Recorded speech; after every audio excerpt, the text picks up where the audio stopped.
Welcome to Hatman Strikes Back Daily Boxing News. What's up, people? Shout out to everybody in the live chat. Let me know if you can hear me loud and clear.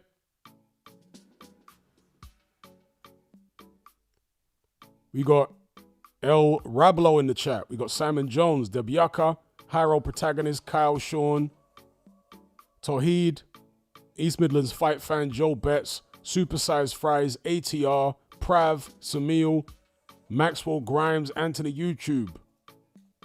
We've got 69 concurrent viewers, 20 likes. If you can all drop a like on this stream, it'll be much appreciated. Thank you in advance. It helps to get these streams seen, bumped up in the search results and suggested videos by way of the YouTube algorithm. Big up James Clifford in the chat. Big up King, Snap Boxing, Stanley, Dan. What's up? What's up?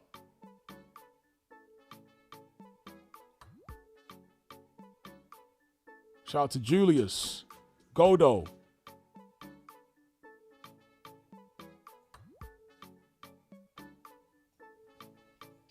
We'll be talking about some old man boxing in this stream. Almost exclusively. There's one fight in terms of the topics I've got lined up. We can talk about other stuff with young fighters too. But as far as the topics I've got lined up, we'll be talking about some old man boxing except for one fight.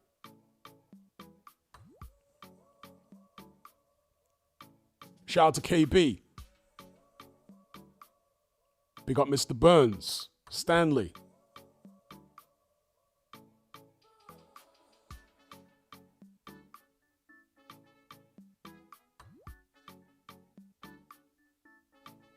Shout out to Alex, Johnny Gaffer, Philip Answer,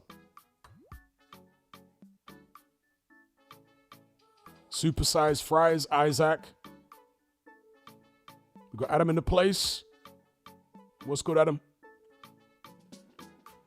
If you could all do me the small courtesy of sticking a like on this stream, it'll be much appreciated. Thank you in advance. Shout out to Matty Howard, Vitamin G. Big up, big up. Oliver, Mark Hatch. Yes, yes. We've got Cal in the place, Granty, Matt Bryant. People are saying Froch, you would sleep Darren Till. We'll get into it. Shout out to everybody joining this live stream in the live chat. Good morning, good day, good evening to one and all. Shout out to Stu the Q. Big up.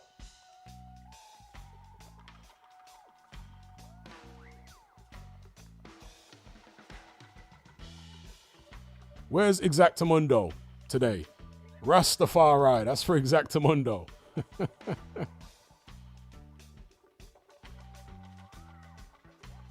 Brad H says Till would beat Froch now, unfortunately. I suspect you're right.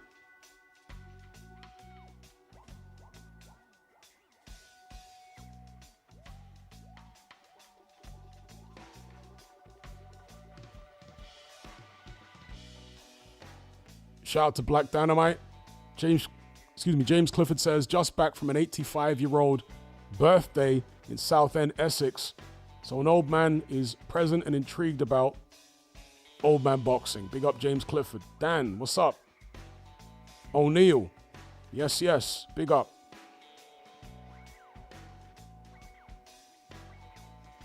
Froch is 48 years of age now.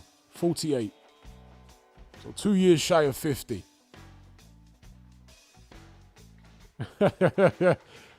Black Dynamite says, I heard Till can use both eyes to look through a telescope. His eyes are very close together.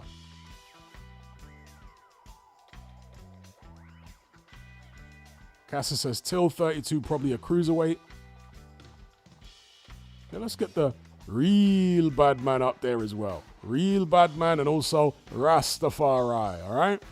So let's get into it then. How many of you guys actually saw this fight between Darren Till and Luke Rockhold? Darren Till, since partaking in boxing, do you want to call it professional boxing? Boxing of sorts in Misfits. He's taking on a fellow former UFC fighter in Anthony Taylor. Then he fought a guy called Darren Stewart, who I'm not too familiar with. And then most recently this weekend, he took on Luke Rockhold, dropped him and stopped him, knocked him out actually in pretty devastating fashion. He's now 3-0, unlike what it says here on his BoxRec page. Maybe because they're Misfits bouts, they're not really prioritizing updating this. And it's got in the red there next to his win-loss record at the top. Misfits Pro, so MF Pro, all right? Darren Till, 32 years of age, from Liverpool, the UK, 6'1" in height, 74.5-inch reach, I think that says. He's been a guy that's obviously coming from the MMA background, UFC. Since transitioning over to boxing, he's called out the likes of John Fury, stuck it on John Fury. John Fury didn't want any of it. He's called out several other people, but Carl Froch is his latest target. He's been sending for Froch for a minute now. Froch was ringside watching Darren Till's fight against Luke Rockhold. He was invited there by the organizers of Misfits. Why did Carl Froch choose to go along if he isn't considering fighting Darren Till? Or is it a case of him being paid to attend? I don't know. Maybe he turned up on a wind-up because Carl Froch is a wind-up merchant. Maybe he did it to get content for his channel. Or maybe, like I say, he's considering it. Perhaps he was waiting to see what Darren Till looked like, and based upon that, he would decide whether or not to fight him. What do you guys think in the chat? At the end of the day, yes, Carl Froch was a world-level fighter at super middleweight for several years, but he's been out the ring 11 years now. 11 years. Okay, that's no short amount of time. So anyway, after Darren Till knocked out Luke Rockhold, and it was a good knockout. Luke Rockhold, a very limited fighter, obviously, but Darren Till dusted him off. He leans over the ropes. He starts going at Carl Froch. He comes out the ring. He tries to get at him. Froch was chilling in his chair, laughing, enjoying the fact that he'd wound Darren Till up. But I don't think it really takes much to wind Darren Till up, to be fair. Security were in the way. Till couldn't get near him. Froch then uploaded this video to his YouTube channel. It says, is it time to come out of retirement? Carl Froch responds to Darren Till's call out. And in the video which I've watched, he says Darren Till's terrible. And he says he has no plans to come out of retirement right now. But is this all part of the circus? Is there some type of agreement behind the scenes that these guys will fight each other?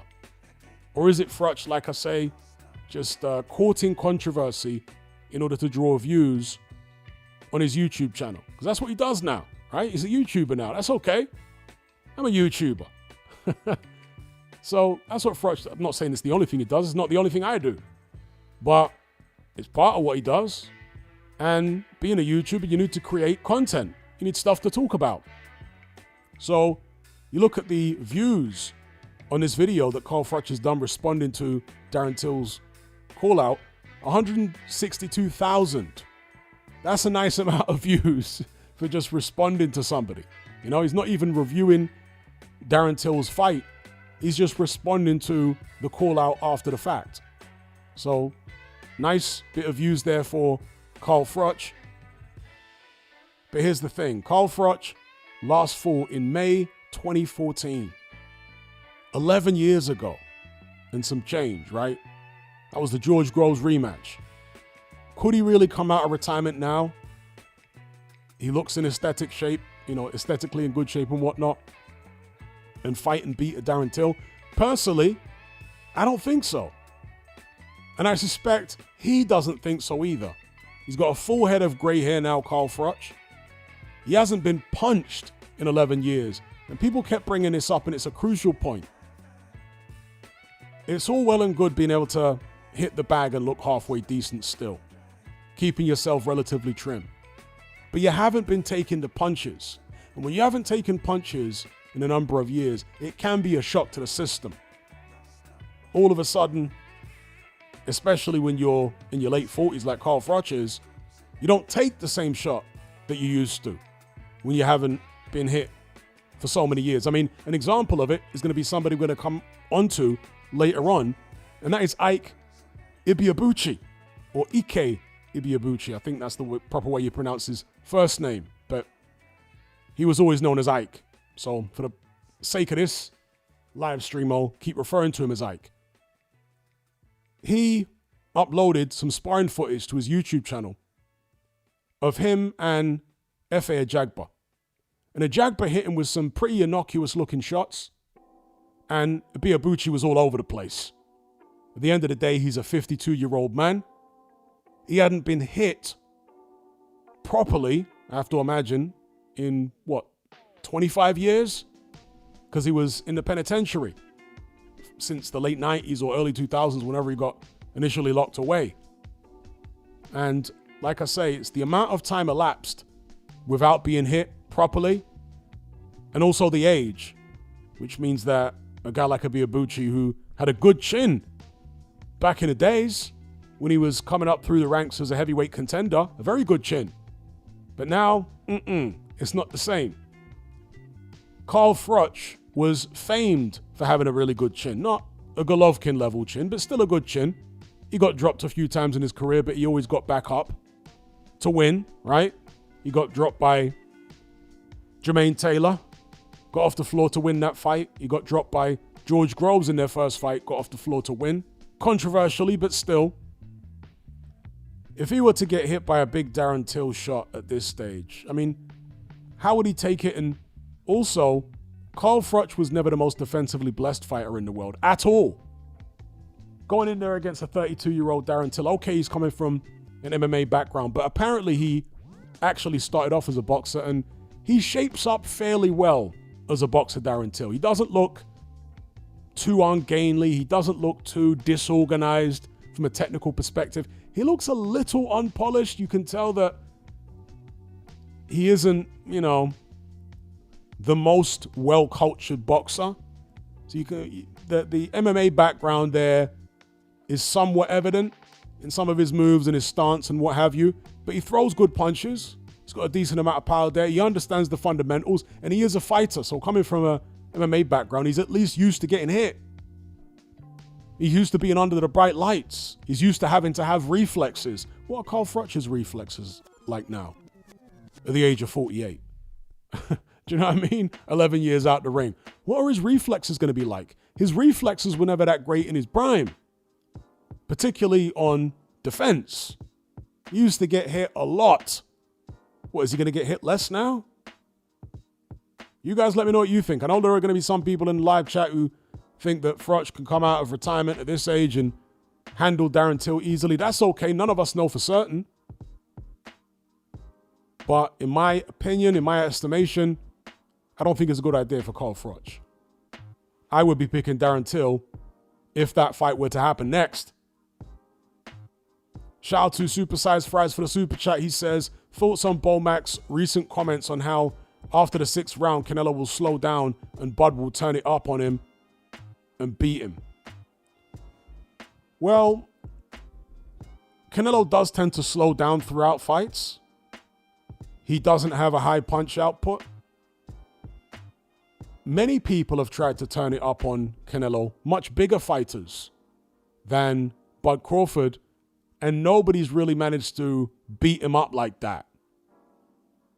I mean, Dimitri Bivol not a massive puncher. I have to imagine he's at least as hard a puncher as Terence Crawford when you factor in the size difference. He turned it up on Canelo throughout that fight, but Canelo finished the fight, as far as I can remember, pretty much without a mark on his face. So I don't know about this beating Canelo up business. If Terence Crawford manages to do it, and look, it's his trainer at the end of the day, Bomac's gonna talk his guy up. But if Crawford managed to execute what his trainer Bomac is apparently describing, that'll be very, very impressive indeed. Very impressive. Because Not only would he be beating a bigger, younger guy who's used to the weight, who's used to getting in there and getting hit by super middleweights and even light heavyweights, but he'd be showing that he's got the skills or the toughness or the physical strength or all of them to actually stand in the pocket with a guy like Canelo. If Crawford manages to do that successfully, hats off to him. It's mightily impressive. East Midlands Fight Fan says Mayweather lit him up. Mayweather outboxed him. He didn't beat him up, though. Just outboxed him, picked him with shots here and there. It wasn't like he beat him up and... Nah, not really. He didn't do that. Encircled says Carl Froch's first line of defense was his nose. Paul says exactly, Hatman. Carl was always easy to hit, hence his nose. And he wasn't exactly a power puncher either. He had stamina and resilience. Well, Froch had pretty good power. He wasn't like an Adonis Stevenson level puncher, but he had pretty good power. And I'm sure he can pack a punch even now at his age, but he's not going to be faster than he was, and he was pretty slow to begin with in his prime in terms of hand speed, reflexes, and those are only going to be seriously diminished at this point after all the time out the ring and the age. So I wouldn't advise him going in there against Darren Till. And incidentally, Darren Till has, I think, had opportunities to go into proper professional boxing. But he said in an interview the other day that Misfits pay him far too much to want to go and fight proper boxers at this stage. Carl Froch aside. Misfits are paying him too much. He says the money is good with Misfits. KSI is giving him generous purses, or maybe appropriate purses per the views that these Misfits shows get. Ben Oldham says Carl will get stopped in round 2, but he will probably take the fight for $5 million. Well, here's the thing. Carl Froch could have fought Julio Cesar Chavez Jr. after he knocked out George Groves, the second time, and he turned it down. And that was going to be for a lot of money, a very winnable fight. If he's turning down Chavez Jr. for whatever it was, 10 million or something close to 11 years ago or 10 years ago, is he going to fight Darren Till now? For not as much money, I have to assume, as he would have got fighting Chavez Jr. I don't know. I mean, anything is possible, right? But I just wonder whether Froch would actually do that.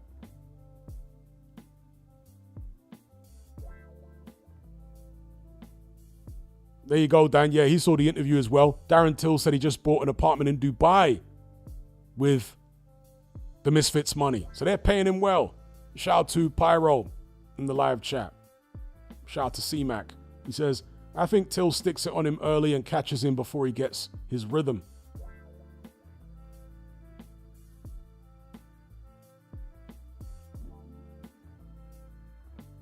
East Midlands Fight Fan says, I think Tommy Fury can beat Darren Till. It's a shame he pulled out the fight, because I'd like to have found out who would have won that one. Somehow, Tommy Fury was intimidated by Darren Till's trash talk.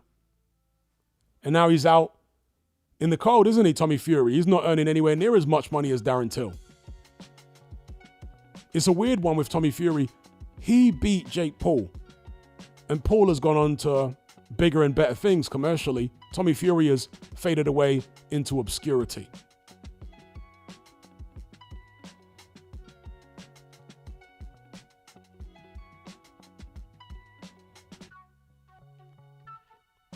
So, yeah, that's the Darren Till, Carl Froch, call out, beef, however you want to describe it. But there was another Misfits boxer on this card. Actually, I'm not sure if he fought on the card, to be fair, but he made himself... No, I think he did. Yeah, he did. Excuse me. Of course he did, because he's in the locker room. So there's another Misfits boxer. I didn't actually see his fight, that's all. But it was on the card for, Darren Till versus Luke Rockhold. So, any of you guys see this? I want Johnny Fisher next. Chase DeMoor, crazy call out following epic Misfits KO win. Now, there was somebody in my Element group who told me that the Misfits heavyweight champion had called out Johnny Fisher. And so my first question was, who the hell is the Misfits heavyweight champion? And somebody responded by saying Chase DeMoor. And I was like, I've heard that name, but I'm not sure who that is. So I looked him up, and lo and behold, I've actually seen this guy box before. The first time I saw him box, I actually saw a clip of his Misfits debut. And I can honestly say, as somebody who was involved in amateur boxing from the age of 12 through to my mid to late 20s, actively as a amateur boxer, but trained in amateur gyms and pro gyms for many years beyond that, I've seen countless people step in a boxing ring, experienced fighters, complete novices, debutantes, many times, all shapes and sizes, all ages. And I can honestly tell you that Chase DeMoor is one of the worst attempts to be a boxer that I have ever seen in my entire life. I'm not trying to be mean. I'm not trying to be horrible here. I'm just telling you, when I saw that first fight he had in Misfits, I was shocked that somebody this athletic could be that bad at throwing hands. I mean, unbelievable. I've seen little kids, 12, 13-year-old kids who've only been boxing 6 months to a year that look more competent than that. So I'll show you what I mean here. This is a famous clip now. Watch this. This is Chase DeMoor in his boxing debut. Look at him here. And that's not when he's hurt, by the way, folks. If you're thinking this is some guy who's hurt and he's wobbling around, no. This was him in the normal course of action in the fight. When he's not hurt, when he's fresh. Look at the way, look at, unbelievable. Look at that.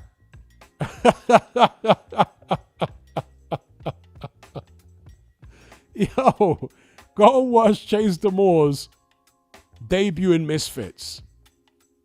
You'll be in bits laughing because it's so unbelievably comical. So this is the guy calling out Johnny Fisher. Now, you guys know, I've been saying for the longest time, since the start pretty much, that Johnny Fisher, in my view, is a gimmick fighter. He's an Essex gimmick. Nothing against the guy. Wish him all the best, but to me it was very obvious that he was going nowhere fast. He was a ticket seller for Eddie Hearn. I was perplexed and actually worried for Johnny Fisher when there was a load of casuals saying that he should fight Moses Itauma, as if the two guys are somehow on a similar level. That's how you get Johnny Fisher far more hurt than he was when he fought Dave Allen the second time. I mean, dear, oh dear. You wouldn't put Johnny Fisher in the same 5-mile radius as Moses Itauma with a view to actually matching them against each other. So, yeah, as poor as Johnny Fisher is, he would make absolute mincemeat out of Chase DeMoor. It's funny that Chase DeMoor is calling Johnny Fisher out. Apparently Chase DeMoor has improved a bit since this debut where he looked just diabolically bad. As much as he may have improved a bit, there's no way that you can go from this to beating Johnny Fisher in even 2 years. It's not going to happen. This guy has absolutely no natural fighting ability, or at least no natural boxing ability, throwing hands ability whatsoever. Just look at the state of him here. It's unreal. And obviously he'd had some training in the lead up to this debut match. But just shocking. Johnny Fisher, as I said, the night on the live stream when he was knocked out by Dave Allen the second time, he should go into Misfits. He's been called out by the quote-unquote heavyweight champion of Misfits, this guy, Chase DeMoor, in the white, so nobody can get confused. This guy's called out Johnny Fisher. This should be like taking candy from a baby for Johnny Fisher, not just in terms of winning the fight, but collecting what will probably be a very nice payday. I have to imagine a nicer payday than he'll get fighting some Latvian cab driver in a comeback bout. After, like I say, the Dave Allen rematch, where he got absolutely poleaxed, right? So I think this would be a smart move for Johnny Fisher to go in there, beat a Chase DeMoor, who's the current Misfits heavyweight champion, make some money. His dad is perfect for Misfits with the Bosch and Chinese and all that type of stuff, because it's all very freak showish, isn't it? And that's what Misfits is all about. So, perfect opportunity. Johnny Fisher may not realize it, I don't know, but he's been given the golden ticket here. Just because you partake in Misfits, it doesn't mean that you can't attempt to have a serious, real boxing career after the fact. It's a little smash and grab. And I totally admire Johnny Fisher's ambition. It's not necessary that he listens to naysayers like me and many other people who don't think he's going to go very far in professional boxing. But if there are people around him who share the same view as me, people that care about him, I think they should be whispering in his ear and steering him in this direction. To take this Chase DeMoor guy up on his offer and face him in Misfits. It'll be like taking candy from a baby for Johnny Fisher. Easy fight, easy payday, exposure, you know? And I'm quite shocked that this Chase DeMoor is the Misfits heavyweight champion, because you've had the likes of Greg Hardy and Hasim Rahman Jr. fighting in Misfits before. And I can assure you, please correct me if this Chase DeMoor's beaten either of them, but I don't think he has. In fact, we can check here actually. There's his BoxRec page. Unless there's someone else on there that's cut out at the bottom. Let me double check. Because I'm going to, you know what I'm going to say? Surely Greg Hardy and Hasim Rahman Jr. are far better than Chase DeMoor. Far better.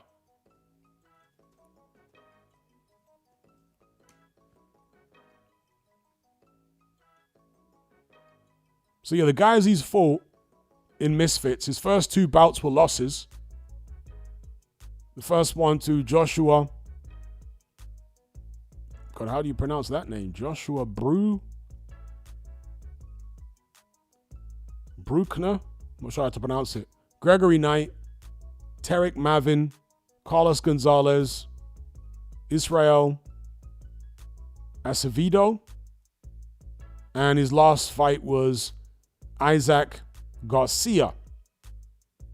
And that was in Tijuana. Okay, so maybe he didn't fight on the Darren Till card then. There's me saying he fought on a Darren Till card.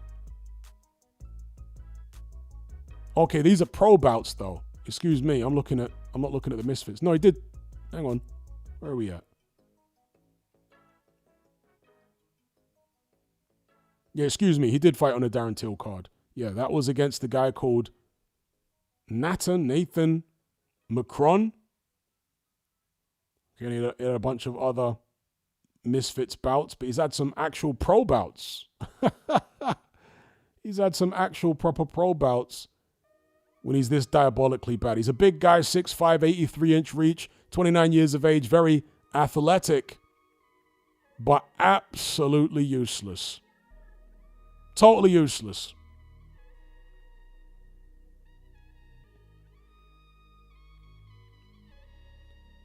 All right, shout out to my Irish bro for the super chat. He says, our own Steve Collins versus Roy Jones Jr. What do you say? Roy Jones Jr. ran for years and years, did he not? What was the great Roy Jones Jr. afraid of? Respect from your Irish brother. Big up. Yeah, Steve Collins was very upset that he never got to fight Roy Jones Jr. He said he always knew Roy Jones Jr. had a weak chin and he always knew how to beat him.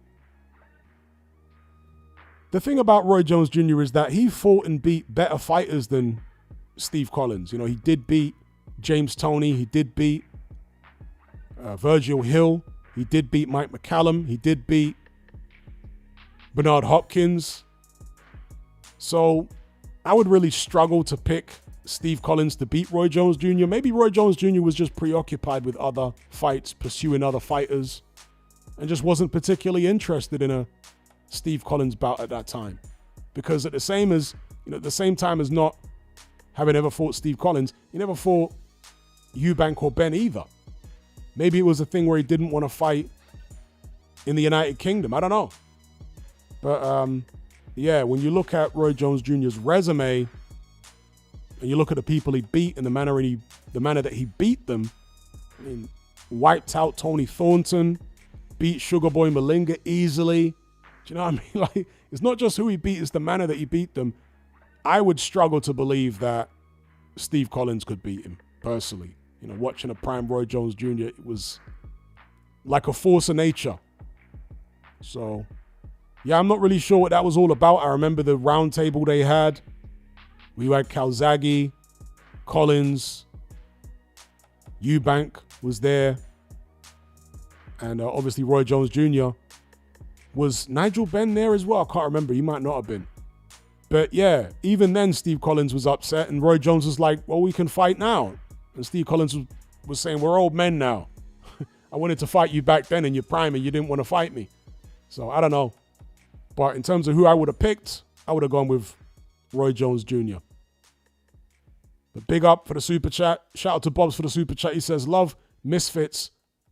Only NPC Brigade bash it to look good.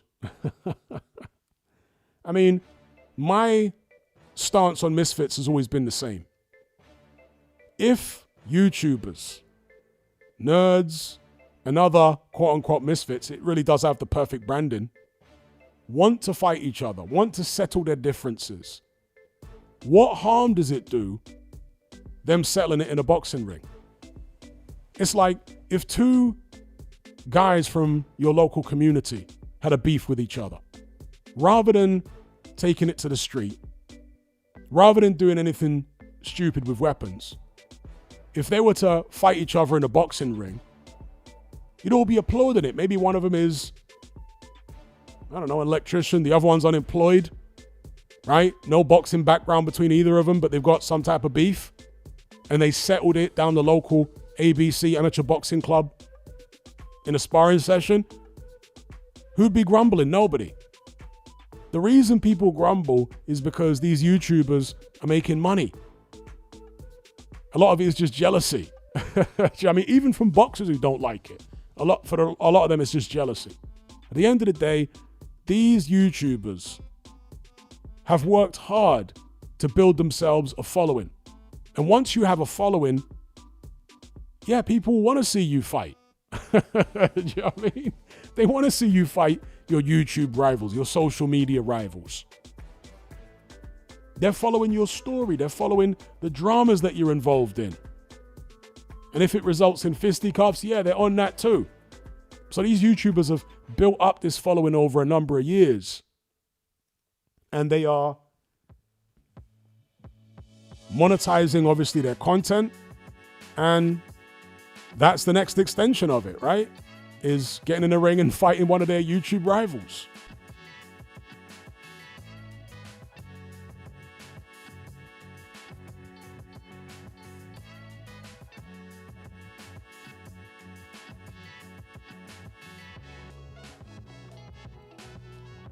Yeah, actually, as people are saying in the chat there, Calzaghe kind of called out Steve Collins afterwards because he wanted to fight Steve Collins and Steve Collins disappeared when Calzaghe wanted to fight him. So it swings and roundabouts, isn't it? It swings and roundabouts. And Eubank Sr. got involved in that as well. He was like, yeah, why didn't you fight Calzaghe? I fought Calzaghe. Why didn't you fight him? Yeah, I remember all that.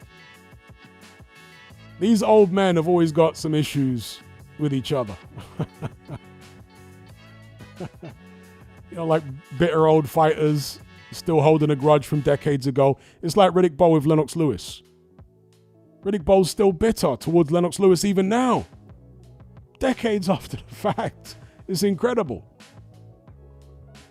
Shout out to George for the super chat. He says, well, Fury, thanks to you, every 2-bit MMA thinks he can take on a world champion boxer. Darren Till's a flash in the pan who went downhill from a loss. All right, George, not a fan of Darren Till.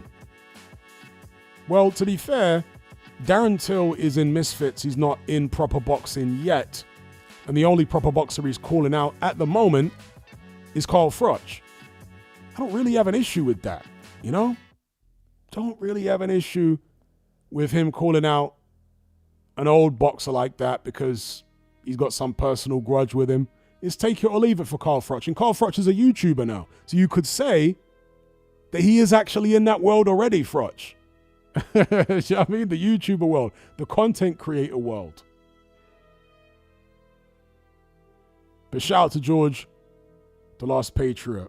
In terms of Fury encouraging these MMA fighters to try their hand at boxing, well, he's made them aware of the kind of money they can get now, right? But he's the only incumbent high level, well, he was a champion at the time, fighter to be taking on an MMA guy. The other boxers taking on MMA guys, well, AJ's a contender, right? He took him on after Fury. But other than Ngannou, who's there been that's taken, like an MMA guy that's taken on a top 10 boxer in any weight class? So I'm not sure Fury's all.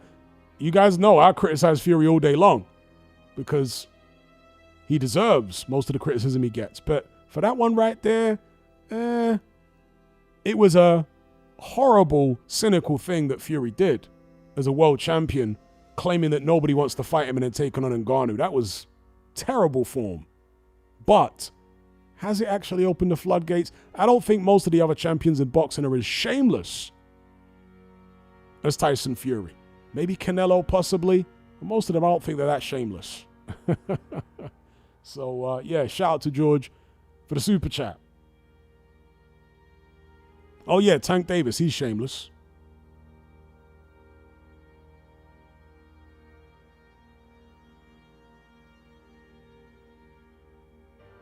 Cash says, Froch is old and way smaller than Till, and his style demanded toughness, which a 50-year-old won't have. I would tend to agree. And Circle says, the Partridge and Ngannou fight was a joke. Partridge should have been stripped for that.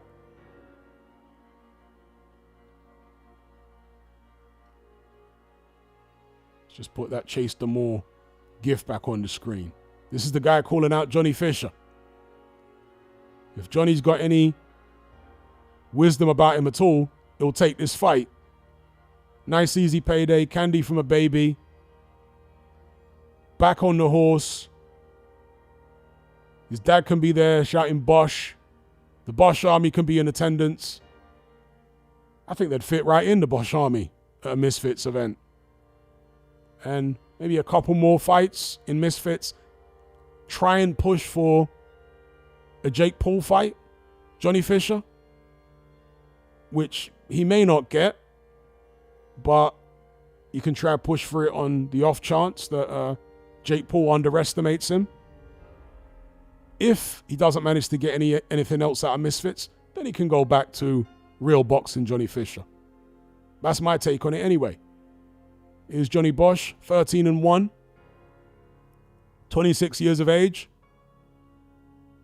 Chase DeMoor, 4-2 in pro boxing, but he's had, as I say, Misfits bouts, which are separate to this, as far as I'm aware. 6'5", 29 years of age. Absolutely useless. Anyway, moving on from Misfits, just briefly. We can come back to it if you guys want. The latest development with Ike Ibeabuchi, or Ike Ibeabuchi. That's the way it's correctly pronounced, apparently. Shout out to George the Last Patriot for the super chat. He says, worst whooping, Floyd versus Gotti, I guess he meant to say Gatti, or Bud versus Spence. I want to say Bud versus Spence because it went on for longer. And yeah, just because it went on for longer, really. How many knockdowns were there in the Bud Crawford Errol Spence fight? I forget now. But I would say Bud versus Spence. That was a horrible whooping, which Spence has never come back from. He was training to fight Sebastian Fundora and he pulled out. You guys remember that one? Was that last year? His body's finished. Obviously, the car accident had a lot to do with it, but also that terrible beating that he took from Terence Crawford finished his career.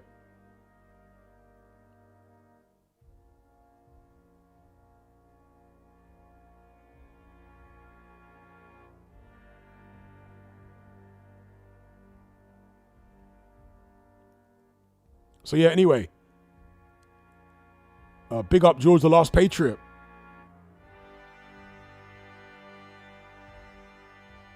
The latest with Ike Ibeabuchi. Shannon Briggs, in a recent interview, was asked about Ike Ibeabuchi. And Briggs was very disparaging. I'm going to paraphrase. He basically said the guy's garbage and that he would knock him out. Shannon Briggs' record there you can see. 66-1, 53 KOs. 2 of his 6 losses by TKO or knockout. And the 1 draw there. Ibeabuchi responded, and that's in the video that you can see on screen. It's actually a YouTube short. And he called the fight on with Shannon Briggs. Said he'll fight him, no problem. Bear in mind, Ibeabuchi just fought. He had his first fight in, whatever it is, 26 years. The other day in Nigeria. To me, it looked like the journeyman he was in there against wasn't even trying. And when I say wasn't even trying, I can't accuse him of any impropriety, but I'll just say he wasn't trying. That's all I could tell. To me, to my eyes, it looked like that journeyman was not there to actually attempt to win the fight. Is it because he was scared? Or is it because that was part of the script? Not necessarily a script that Ibeabuchi would know about. Do you know what I mean? Let me know what you guys think in the comments. Anyway, he fought. Shannon Briggs hasn't fought in several years. Might be 10 years, 12 years. I don't know how long it is ago that Shannon Briggs was last in the ring. He's apparently in talks to fight Chris Lovejoy, of all people. We'll see if that happens. But what's really interesting here is that Ibeabuchi is 52 years of age. He's had 1 fight in the past 26 years. Shannon Briggs is actually a year older than Ike Ibeabuchi at 53. The thing is, Briggs obviously hasn't been locked up for the past 20-odd years like Ibeabuchi has. During much of those decades, Briggs was an active fighter. He was fighting the likes of Sergey Lykovich, Vitaly Klitschko, and various other people. So, yeah, 1 year older than Ike Ibeabuchi, but I would have to guess he's better preserved physically because of the activity. He hasn't been rotting away in the can for decades, you know, and that is what happens to people in the can. They rot away. Shannon Briggs, even though he's had his challenges in terms of health, his body, like I say, I think will be more well preserved. He's been doing boxing training and actually fighting. So if he and Ibeabuchi were to square off, I would definitely be picking Shannon Briggs all day long, despite being a year older. What do you guys think? The 2 old men. Would you have any interest in seeing this fight whatsoever?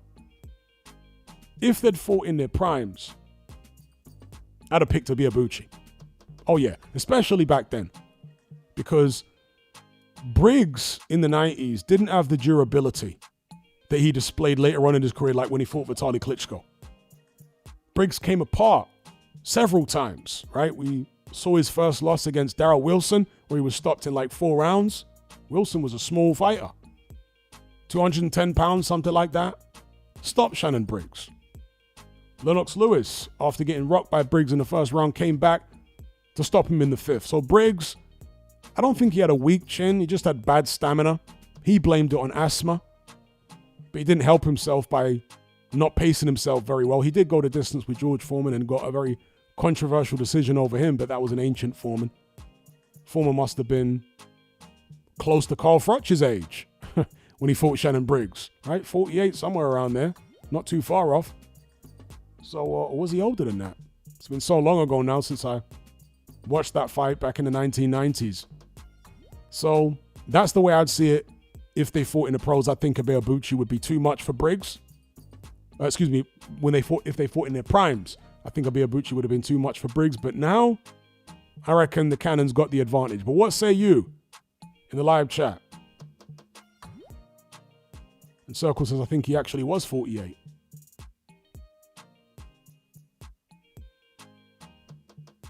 Iron says the build-up would be funny. It definitely would be. Yeah, let's go, champ. Let's go, champ. Champ. Champ.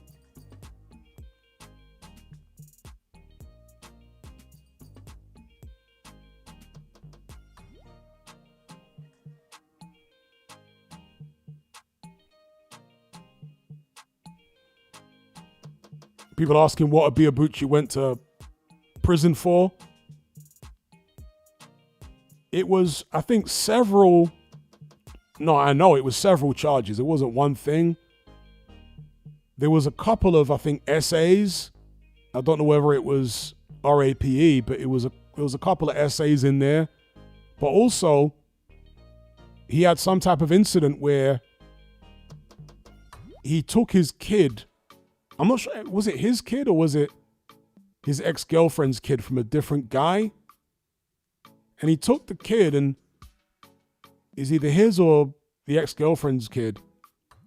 And he kidnapped them basically and drove off somewhere and ended up in a crash, and it all got very messy.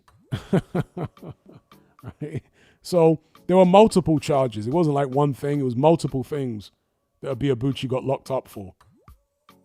Yeah, Jimbo Jones says he kidnapped his kid, didn't he? Yeah, it might have been his own kid that he snatched off his baby mom and then went on some crazy high-speed chase scenario. La Cosa Nostra Gaming says, Briggs' head got bigger later in his career. That's a fact. Was it growth hormone, HGH? Might have been, because Briggs got popped several times for PEDs. He got popped for steroids a few times. Maybe he actually got popped for HGH as well. Because I was always told that. First time I heard it was when I was a bouncer. Because there were bouncers that used to take steroids and HGH. And yeah, that was the first time I heard that when people take HGH, you see their head grow or their jaw grow. Don't know if that's actually true, but that's what I was told. Okay, Jimbo says it was his ex-girlfriend's child. Yeah, I knew it was something like that.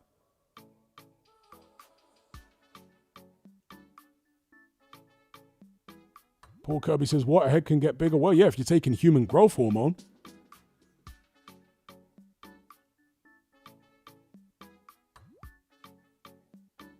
Cal says, Hatman, where would the fight even happen? Nigeria?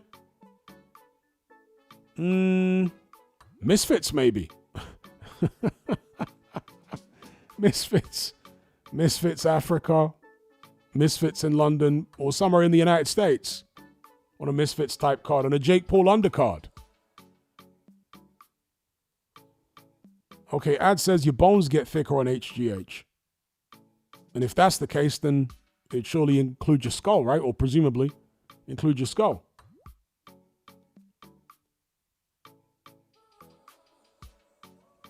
Big up Cash for the super chat. He says, I suspect John Fury put his kids on HGH. Okay, that's a bold claim. I mean, HGH, I remember there was a family. My mom was friends with the mom of that family, and they were all very small. The dad was like really short, and all the kids were short. And one of the daughters wasn't growing at all. She was like ridiculously small. And so she was prescribed human growth hormone by the doctor. So it is actually something that gets prescribed to kids. Was Tyson Fury prescribed HGH because he was premature and he was so tiny and maybe wouldn't grow? No idea. But it's interesting that you make that allegation about John Fury that he... Well, you suspect, that's suspicion. Let me not call it an allegation. You suspect that John Fury put his kids on HGH.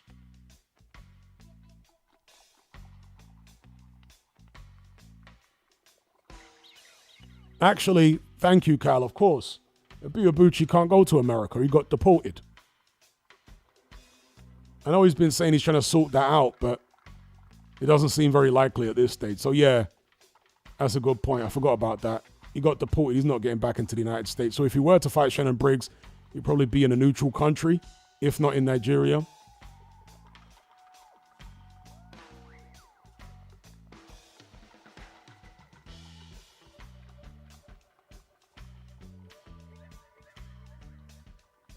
See, Ayed knows somebody also who had to take HGH. Says some American family. Okay, this is not somebody you knew. An American family on TikTok he's talking about. American family he follows. Said they had to give it to their youngest son because he wasn't growing. Yeah, like I say, there was a young girl in a family whose mother was friends with mine. And that young girl was given HGH growing up because she wasn't growing. So yeah, HGH literally makes you grow.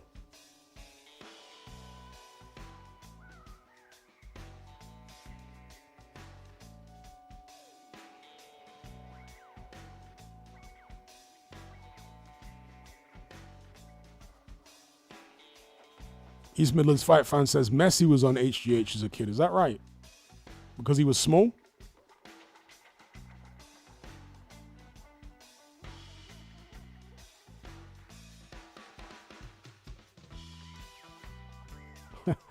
Look at Shannon Briggs' other names. The Brownsville Yeti. That must be a more recent nickname. I don't ever remember him being called that back in the days. The Brownsville Yeti. I guess it's because of his white beard. He is like a Yeti now. Paul Kirby says, did she grow a giant head though? No, because she was still growing upward. I think the giant head comes when people stop growing upward. And obviously the amount she would have been given would have been closely monitored by the doctor, whereas roid heads who take it are probably taking heroic doses. You know what I mean? They're probably taking heroic doses. So they end up with like massive heads. Oh wow. Mark Hatch says Barca paid for Messi's HGH treatment.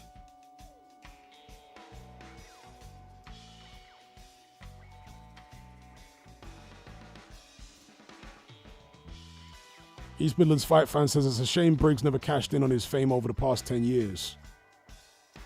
Yeah, he never really did anything with that Let's Go Champ thing, did he? Other than make himself a nuisance for Vladimir Klitschko and give the fans some social media entertainment. He didn't really appear to benefit from it financially in the way that he would have hoped. He never got the big fight. He never got the Klitschko fight. He never got the David Haye fight.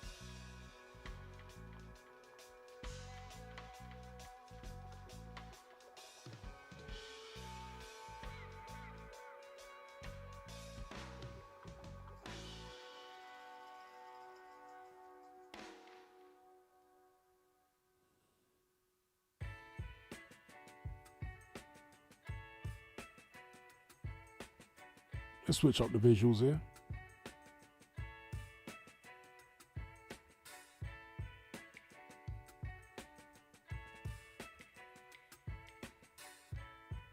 Yeah, Klitschko on the boat was hilarious with Shannon Briggs. Wherever you go, I go. Wherever you eat, I eat. Let's go, champ. Let's go, champ.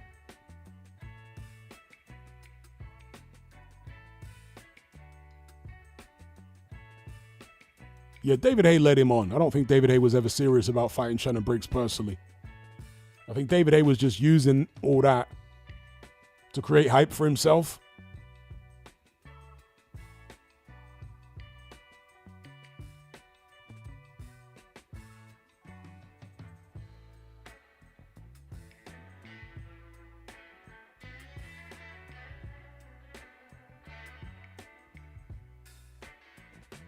Shout out to Devin in the chat.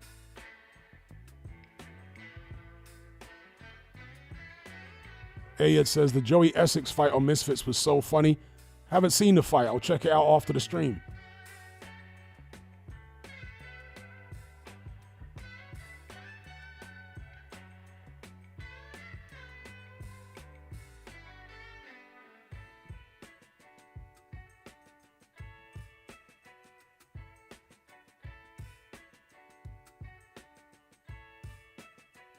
Also, Shannon Briggs' hands are massive now compared to how they were in his prime. Go look at his prime. You'll see what Shannon Briggs' hands were like. They were normal.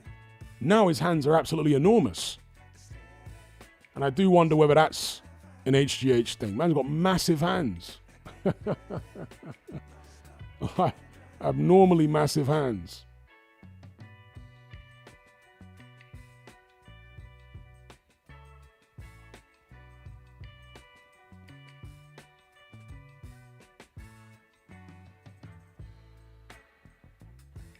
Shout out to D-Man in the chat.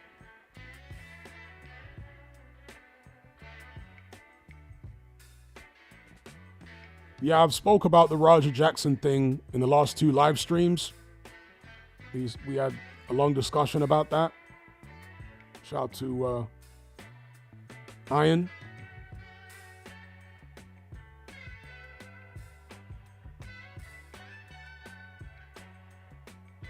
Ad says, Joey Essex has shown good heart. Isn't Tony Sims his uncle or something? I have no idea.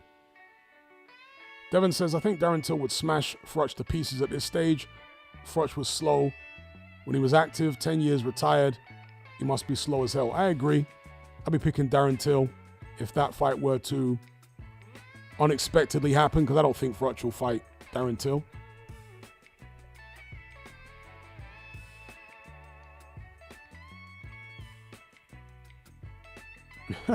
Jimbo Jones says,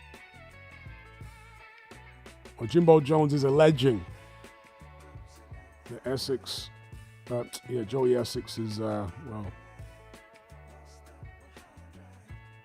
doing something he shouldn't be doing.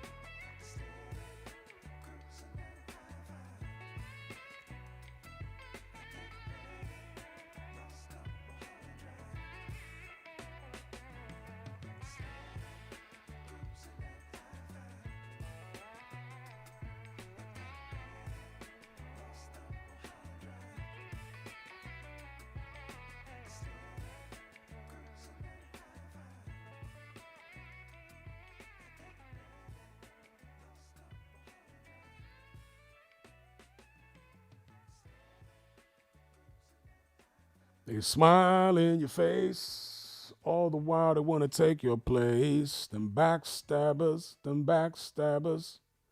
D-Man says, crazy what shape Ike Ibeabuchi still in for his age. Yeah, very crazy. And that's genetics. You know, we're talking about HGH and all this other stuff. Ibeabuchi was in prison looking like that. He's come out of prison. He would have been in his very late 40s, maybe 49 when he came out of prison. Looking like that. You know? And he was like that in his prime. So, yeah, he's got great genetics. I mean, it's possible that there's something assisting him as well. I'm not making any accusations, but, you know, theoretically it's possible as well as having a great genetics. But, yeah, them Nigerian genetics ain't a joke. It definitely ain't a joke. Not Nigerian man are built like that. It's a very big country, Nigeria. Over 200 million people. Big up my Irish bro for the super chat. He says, White in the Moses fight was disrespected by that creepy nerd Adam Smith commentating. It was disgusting, mate. The bias. Moses isn't your mate, Adam. I didn't actually really pay attention to the commentary, truth be told, because I was doing my own commentary. So I'm not quite certain what it is that you're referring to that Adam Smith said. What did he say? The creepy nerd. Shout out to Action Popcast for the comment. Says, loving all these live streams. Big up Action Popcast. What did Adam Smith say?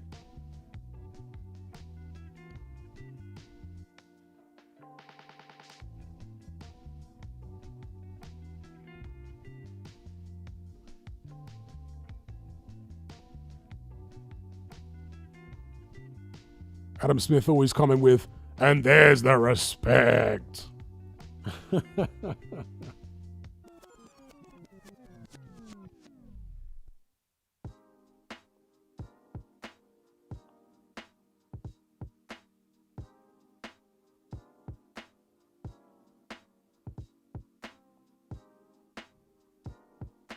Devin says, Ike should fight in Misfits. I'd like to see him fight in Ngannou. Ngannou would smash him to pieces, bro. Ngannou would smash Ibeabuchi to pieces at this stage. I mean, he'd destroy him, I think. Did you watch Ibeabuchi in his comeback fight? Did you see his sparring with a Jagba? It's pitiful. So even though Ibeabuchi's still got that size and, you know, all the muscles and everything, he's painfully slow. There's no reflexes. He can't get out of the way of a punch, and he can't take a punch anymore. He looks strong, but he's not strong anymore.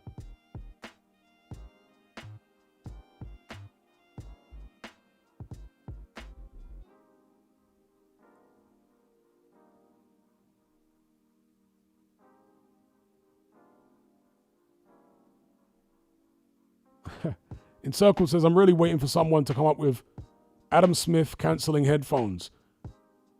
I want the same for Darren Barker. I just can't stand listening to Darren Barker, bro. I can't do it.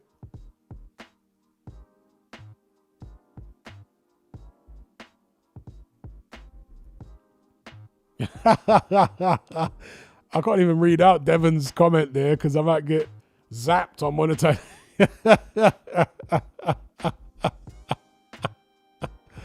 Yo,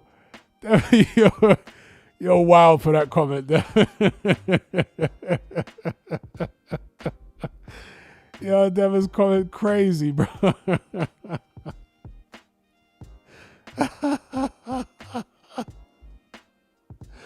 Yo, that's a wild comment.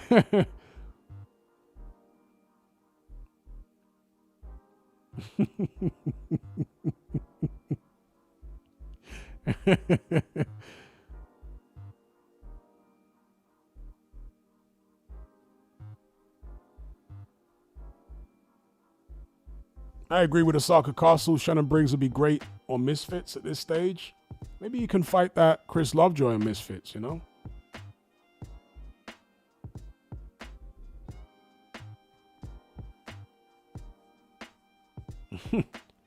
Action Popcast says, then I want Gad cancelling headphones. I don't actually mind Gad. He's very silly, but I don't actually mind it. He is somewhat likable to me anyway. He's a silly guy. He says silly things. And it's easy to kind of tease and mock toffs, right? But I don't actually mind Gad, to be fair. Yeah. Especially now that he's over his partridge brown nosing.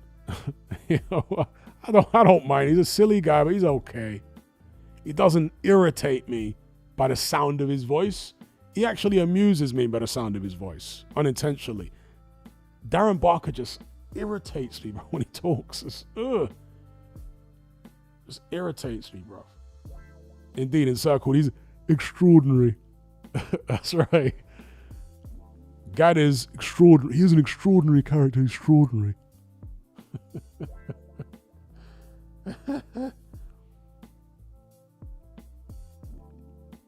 Paul says Gad is a total helmet.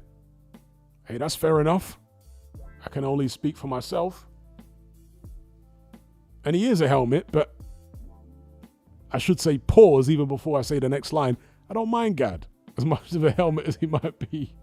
I don't mind listening to him talk about boxing and his little podcast thing with Adeola Depot. I listen to it. I'm okay with it.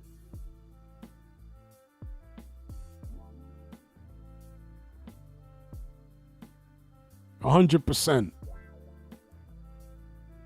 Z2000 says Darren Barker got his job because he's in the Essex clique. 100%. Oh, I'm not sure if he's even from Essex, but he's in the Essex clique. What I've heard, I don't know whether it's true, is that he's actually married to someone who works for Matchroom. And obviously he was promoted by Matchroom, right? When he was still boxing.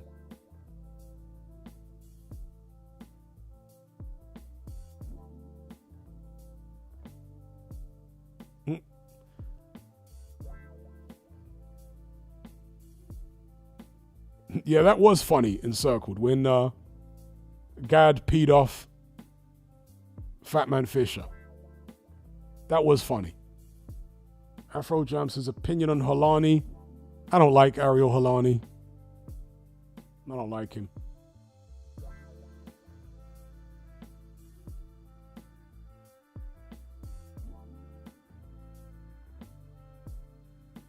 What do I think about Simon Jordan?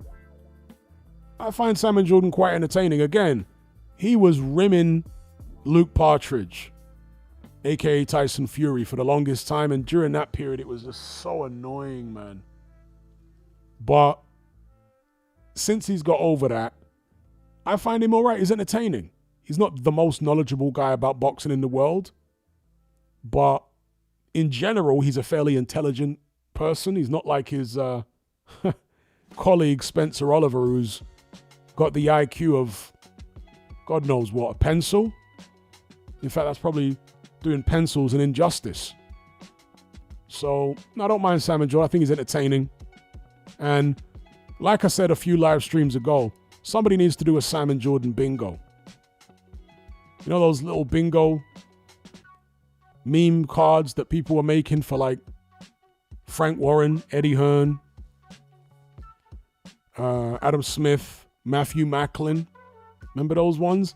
They need to do one for Simon Jordan, because the Simon Jordan one would have words on it like Jeopardy, nonsense. You know the way that he always says nonsense in this like really nasally way? Nonsense, Jeopardy. What other words does Simon Jordan like? I wrote them down the other day. I took a note of them.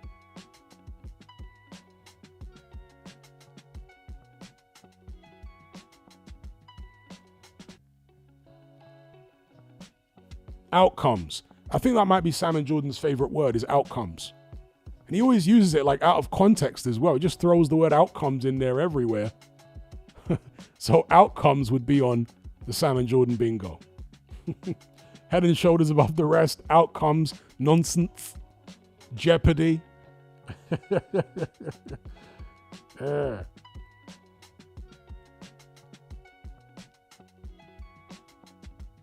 Everybody says that you need to be fair to Spencer Oliver because he suffered a brain injury. But trust me, he was like that even before the brain injury. Spencer the Omen Oliver, I watched him when he was boxing. He was like that before then. I'm sure the brain injury didn't help.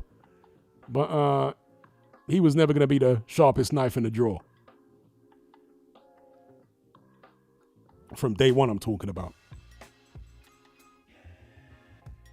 What I think of Tony Bellew, I try not to, is my answer. Try not to think of... Tony Bellew was a very brave fighter. I give him his prop. Charlatan, oh my gosh, that's got to go on the Simon Jordan bingo. That's right, charlatan. That's another one he likes to come out with all the time.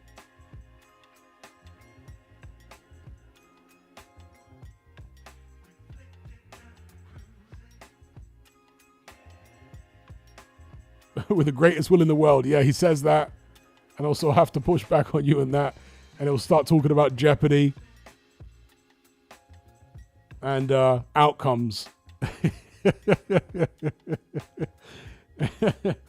He loves the word outcomes.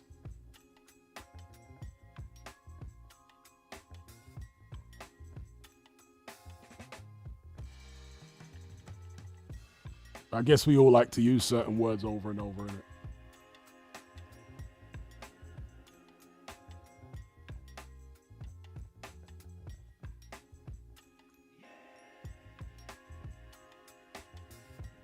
So, snake oil salesman.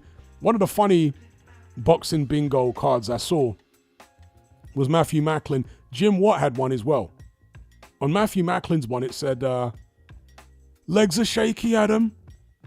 Because Macklin always used to say that when he was commentating with Adam Smith. And somebody was rocked by a shot. Macklin would be like, legs are shaky, Adam. Categorically. Okay, we could put that on the Sam and Jordan bingo. The Jim Watt bingo was great. It had punchies in bunchies. That's the way they spelled it. Punchies in bunchies. Terrible defense. I always thought that Jim Watt was like boxing's version of Alan Hansen. Always horrified by poor defense.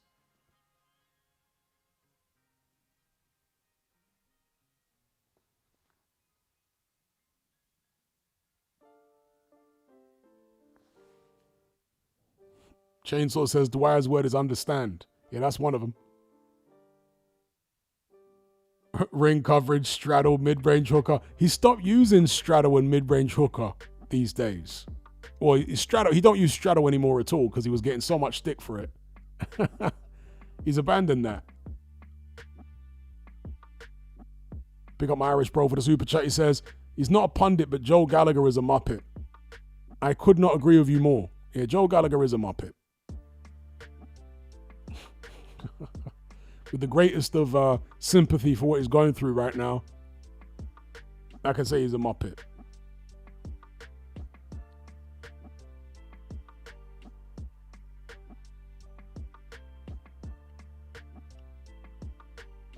Ron McIntosh. Yeah, you could do a very good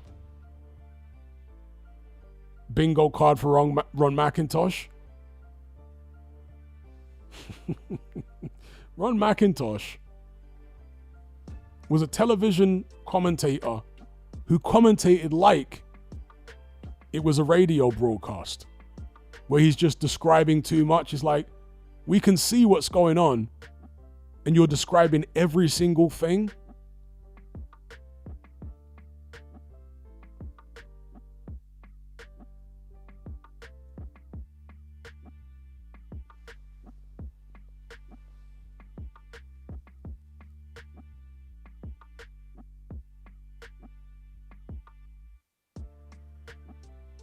And Circle says, who is that clown that said Fury's defense will be too good for Usyk? I think Sergio Moor actually said that.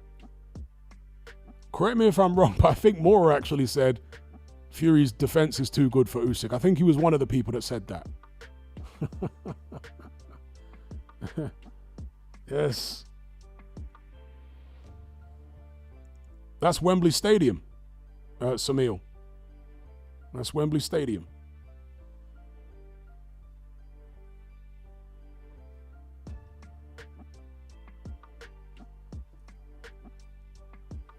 And that right there, visuals just switched.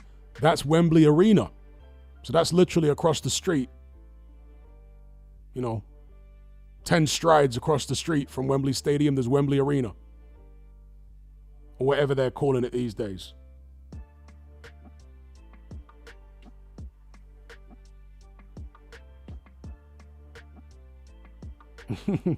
Debianca says, Dwyer's gambling hint is bet on the underdog, whatever happens. Wave says Eddie Hearn bingo card. Yeah, there was one. And on Eddie Hearn's bingo card, it had things like, he doesn't talk about these guys so much anymore, but Cal and Galal Yafai. What else was on it, the Eddie Hearn bingo card? Apples and pears.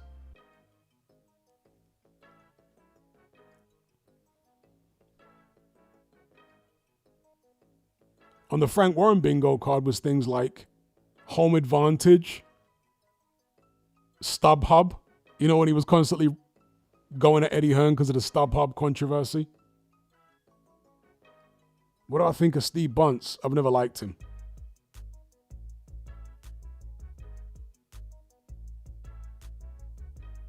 Toro says, I associate Wembley with Carl Froch and Anthony Joshua.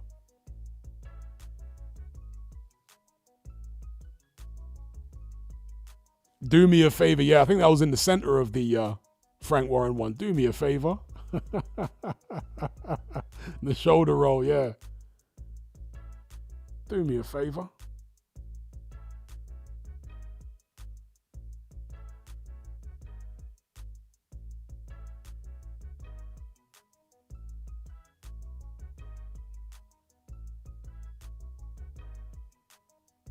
Muhammad Ali, that's the one, yeah. Muhammad Ali, that was on there as well.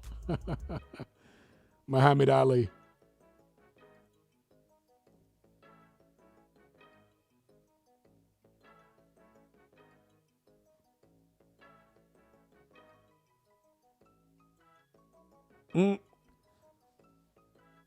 Eddie Hearn bingo, getting noshed off by that insufferable fanboy Parsons.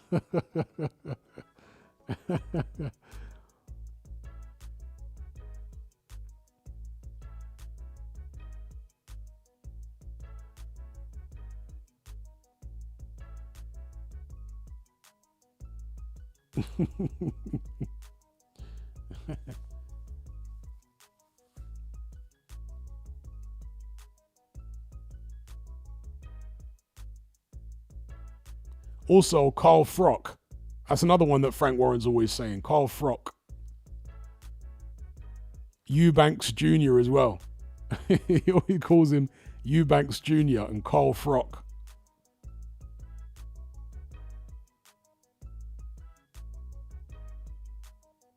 Samil says, Hatman, where do you rate Floyd Jr. in terms of technical ability? I don't know about where, but I rate him very highly in terms of technical ability as a long-range defensive boxer. You know, he could mix it up on the inside when need be. But I always felt as though Floyd was somewhat limited when he had to pressure an opponent and take it to him and walk him down if they were taller than him with longer arms. He was quite limited in that sense. So that was really the weakest aspect of his game, is his pressure fighting ability. But everything else was pretty much A+.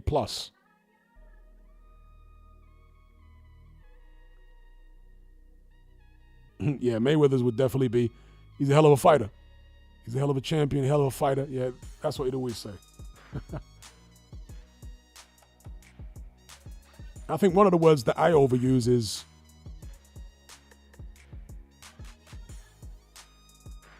I think I say ridiculous a lot, and also hilarious.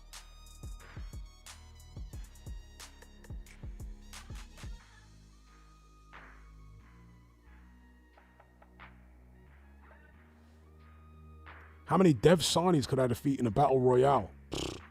Probably quite a few. 10?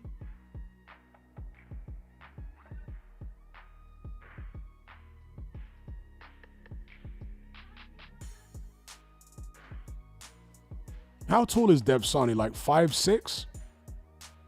Shout out to Mr. Luca for Super Chat. He says, do you think AJ is completely broken? Yes, I do. The place says absolute nonsense. Yeah, I say that a lot. Yeah. Absolute nonsense. I definitely say that a lot. What brand of crack are you smoking? I don't say that much these days, though. I try to remind myself to say it because it's supposed to be one of my catchphrases, you know? Part of my brand. I had t-shirts printed saying, what brand of crack are you smoking? But I feel like I don't say it enough.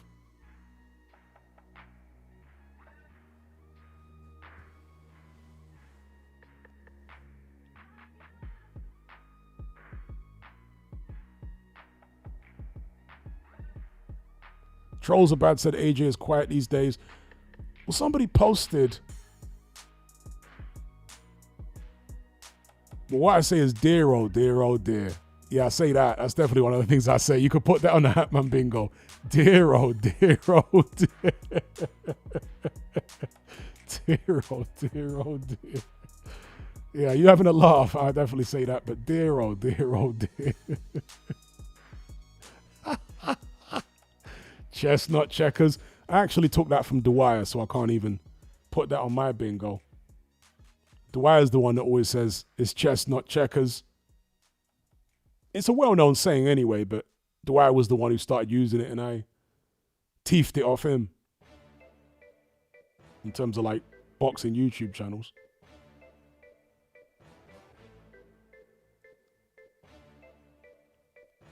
Yeah, somebody a few seconds ago, somebody says I always mention my Element group. Yeah, I do. But someone in there the other day was talking about they follow AJ on Snapchat, and his Snapchat content is very different to his Instagram content. I don't follow him on anything.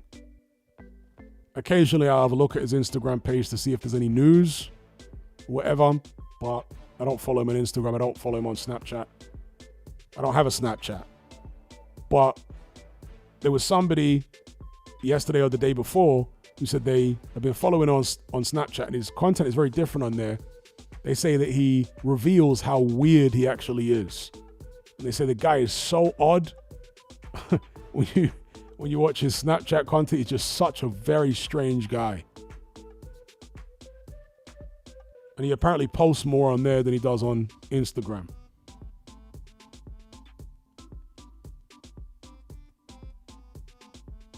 But yeah, I think AJ's brain is fried. I think he's gone.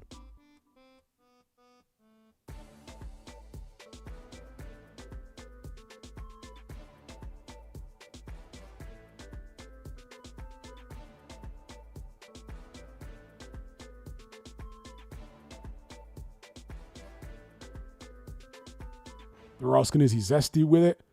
Not from what I've heard. I haven't heard anything like that.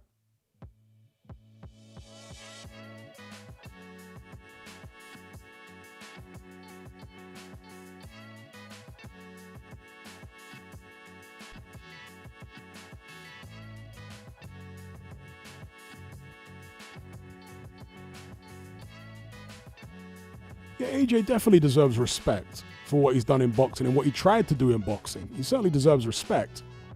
But that doesn't stop him from being a very odd guy. You know what I mean? I'm perplexed by how weird AJ is.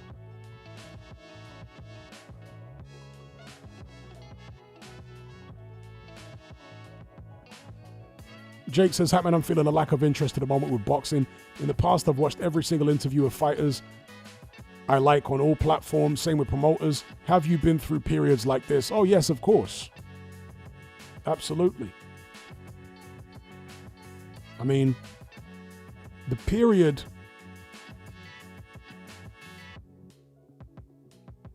between Lennox Lewis retiring, whenever that was, 2002 or something, 2003, and when I started my YouTube channel, I wasn't watching that much boxing. I was watching the odd big fight here and there.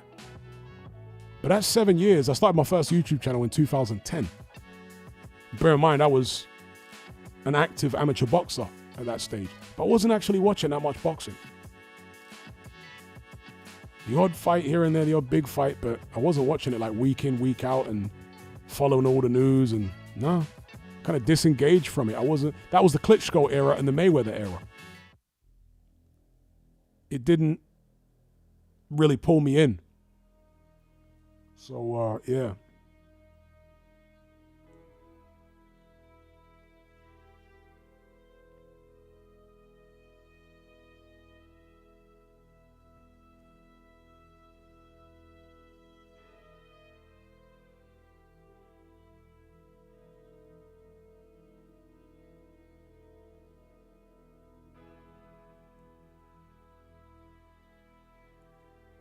King says, I wouldn't call his Snapchat content weird.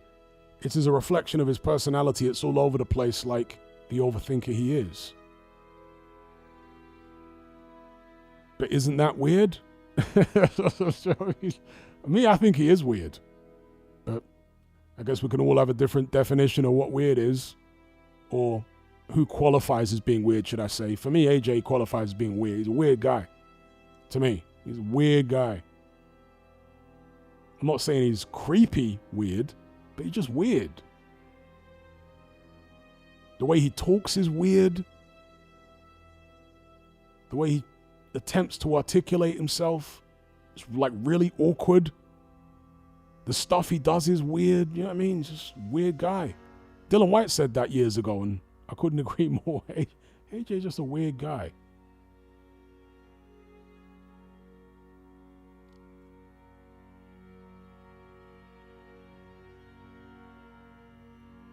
East Midlands Fight Fan says AJ watches your channel. I'm sure he has.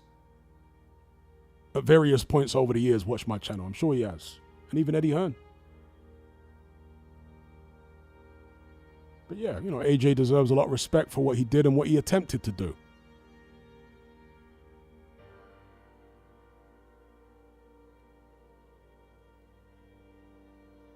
I've got no issue with that, you know. I'll give him his flowers all day long for what he did in boxing, for what he did for heavyweight boxing.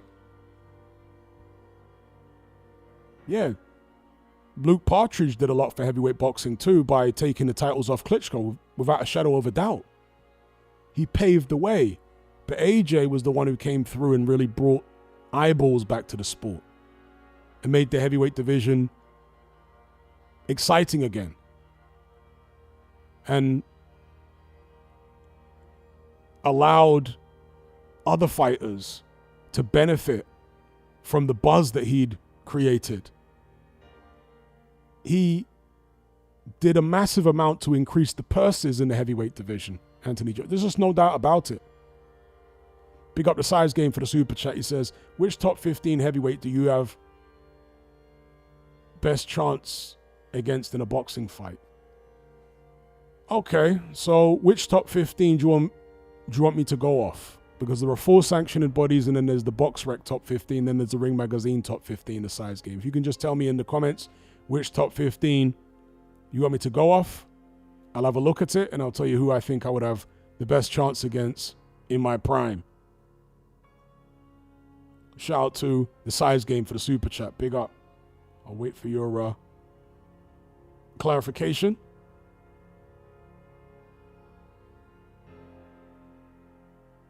Striker says, AJ deserves his flowers for really trying to be great. He wasn't quite good enough to pull it off, but he really tried. Yeah, he did.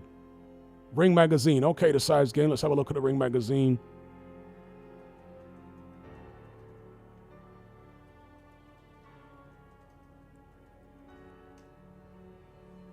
Ring Magazine heavyweight rankings.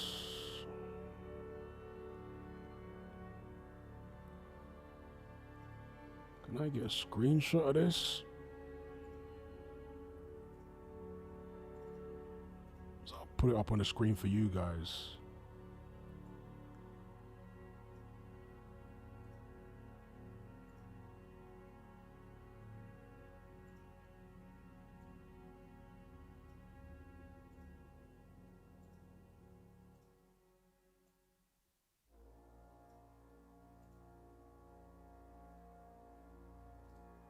Just bear with me a sec, folks.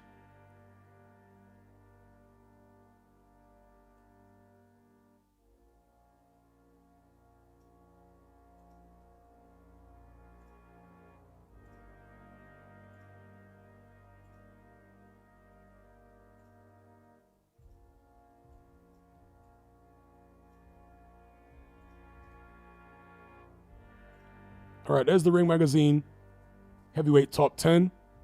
In my prime, who would I have stood the best chance against?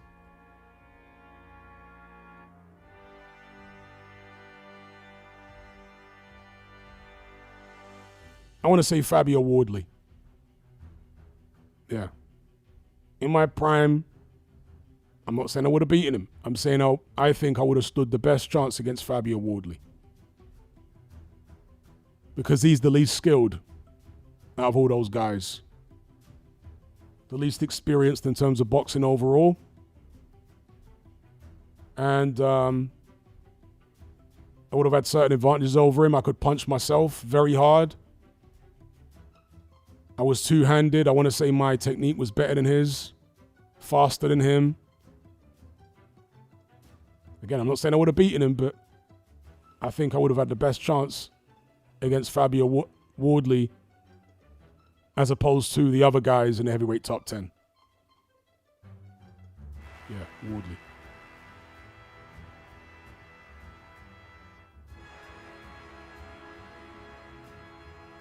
But big up the size game for the super chat.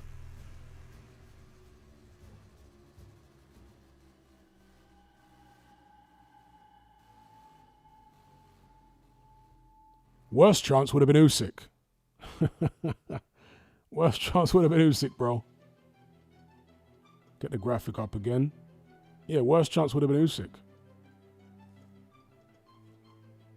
Nobody's beaten him. He's so technically good.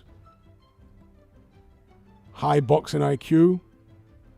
High punch output. Good chin. Good defense.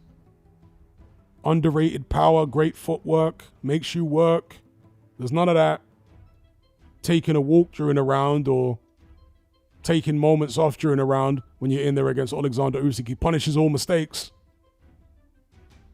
He presses the action when you want to take a break. Doesn't let you hold.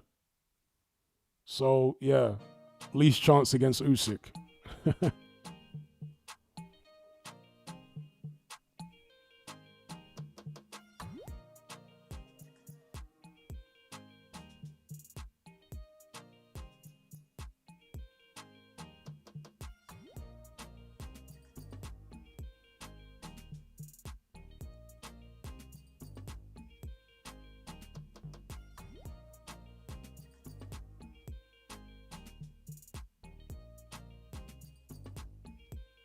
Grant says, I disagree. No fighter is invincible.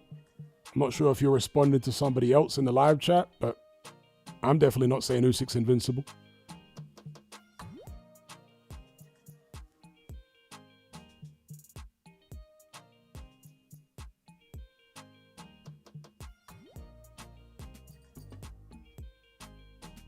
Osaka Castle says Holyfield versus Usyk would have been a dream fight. A great dream fight. I think Usyk would have outboxed Holyfield and won a UD, I reckon.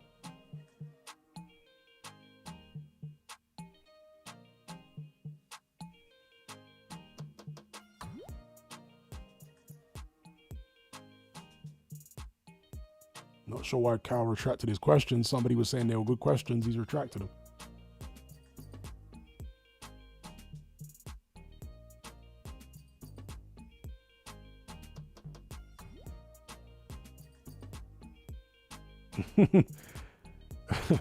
Devin says, Francesco Pianetta was so crap, I thought I could have beaten him. We'll never know how he got a world title shot. Well, the Klitschko era was just so weak that these obscure... See, there's a term which Americans often misuse. Eurobum.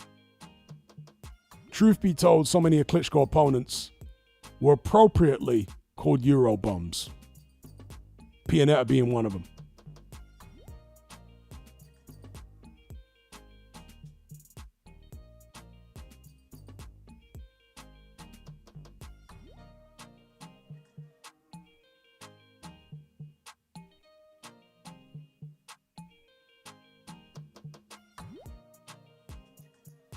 Which heavyweight do I think gives Usyk problems?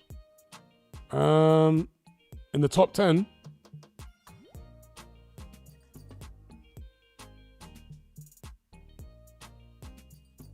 he's already beat Partridge twice. Possibly Parker. Possibly, but not with a great deal of confidence. I would say Caballero and Italma. Giving the most issues right now. Caballero and Italma. If Martin Bakole was actually in any kind of shape and taking it seriously, maybe him. If he really went for it and came in at a good weight, but you can't count on that guy.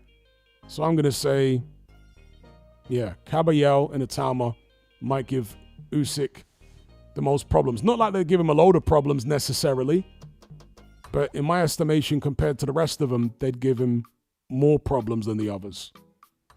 Right now.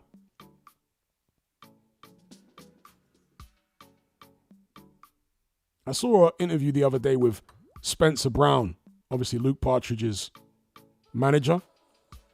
I swear he said that Partridge is about 20 pounds over his fighting weight now. 20 pounds over his fighting weight? What did he weigh for the Usyk rematch? 270? Was he 270 for the Usyk rematch? So if he was 270 for the Usyk rematch, and Spencer Brown saying he's 20 pounds over, we can probably add an extra 10 pounds because he's going to underestimate how much he's over. Is Partridge walking around at 300 pounds now?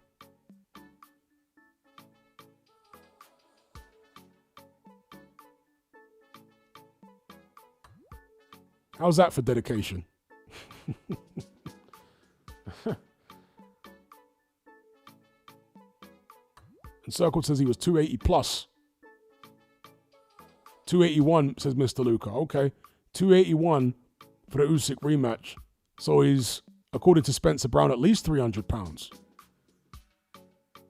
And that's why see, you don't get it. You don't get to beat a guy like Usyk when you're yo-yoing up and down in weight like that.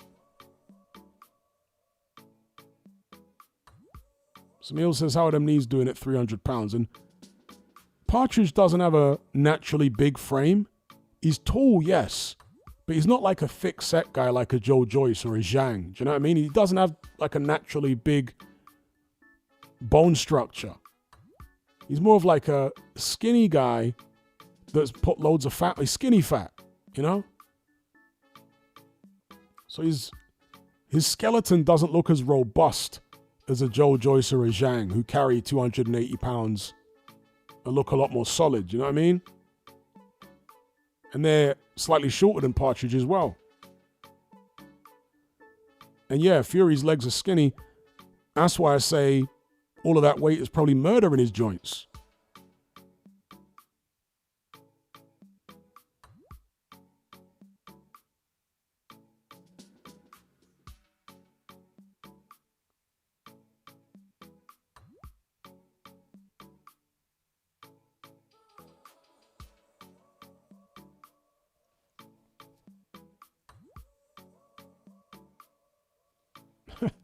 Mr. Lucas says, Bricktop had a meltdown after Duke McKenzie said he wasn't disciplined or whatever. Yeah, that's pretty bizarre, isn't it?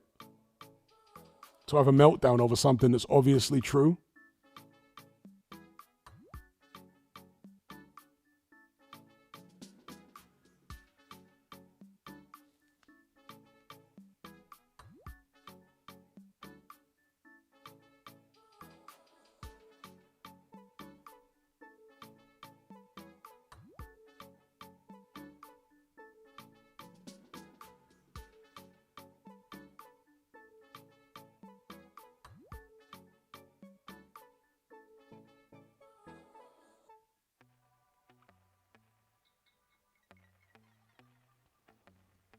Fernie G says, do you own any boxing memorabilia?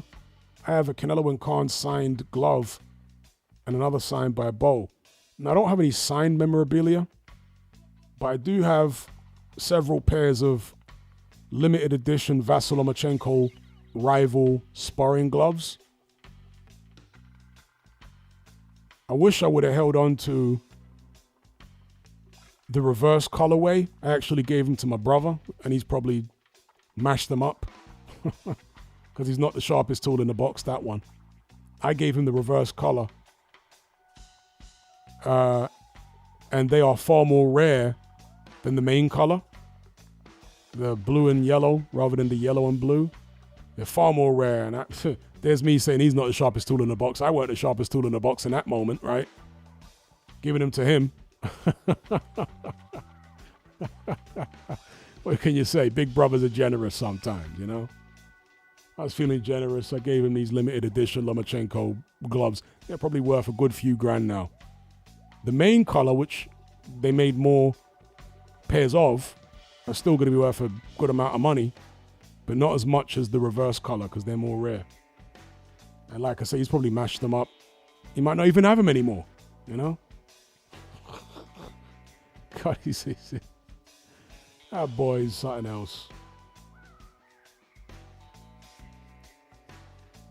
I told him at the time that these were limited edition, you know? I told him to keep hold of them and take care of them, and do you know what I mean? It could be worth a lot of money, but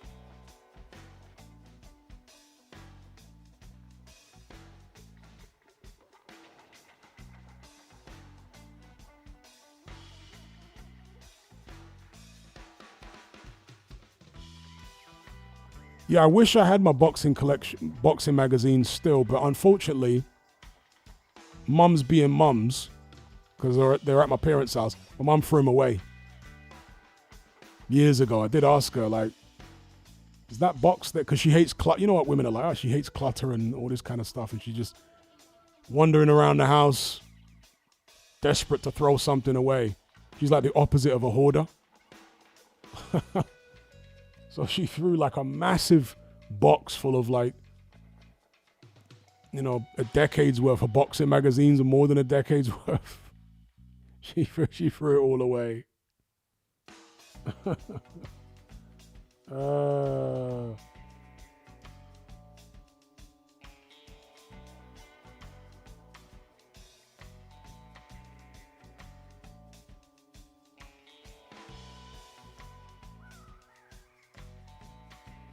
Hey, it says my mom is like that too.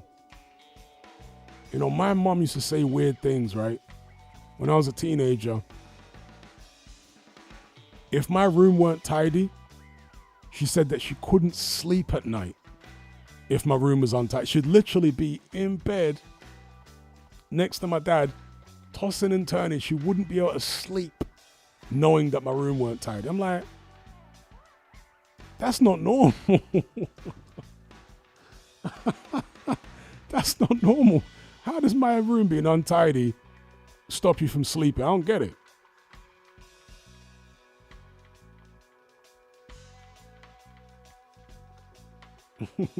Exactly like my mom. Action Popcast, same thing. Action Popcast says my mom binned anything. Crazy woman. Yeah, it's like my mom, bro. She wanted to throw everything away. I'm like, chill.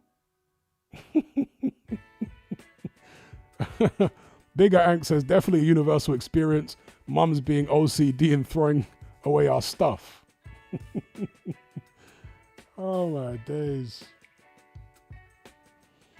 What can you do?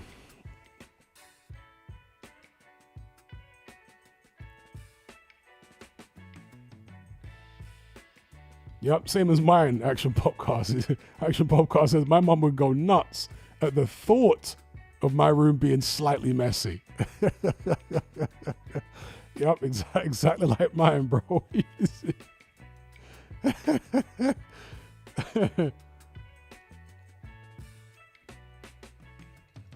it's definitely like OCD, isn't it?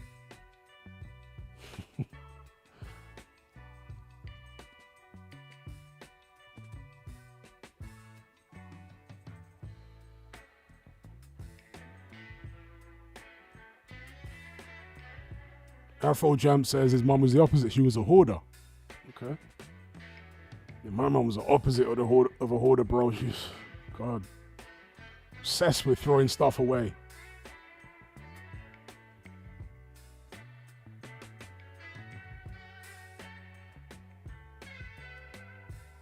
Like, my mum was one of them ones where, you know, after you've eaten, if you leave a dirty plate, you know, the food is finished, for even 1 minute, she's going to start complaining. I'm talking about 1 minute.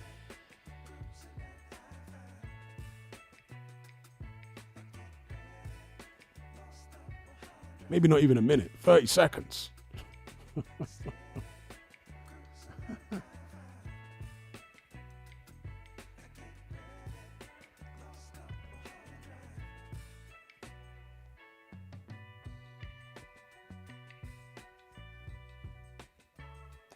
Grind says, I remember I bought a pair of Jordans I only wore a few times. My mom gave them to the charity shop because apparently I didn't use them. Bless her. Yeah, my mom did stuff like that as well. Gave shoes away. Like brand new pairs that I wanted to come back for, you know, like that. Yeah.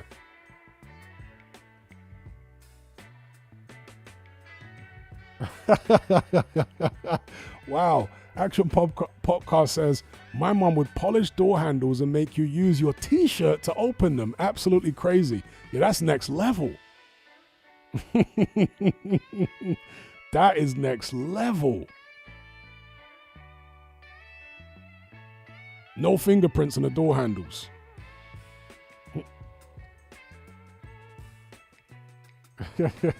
Encircled says, I've seen my friend's mother complain about a dirty pan he hasn't even finished using.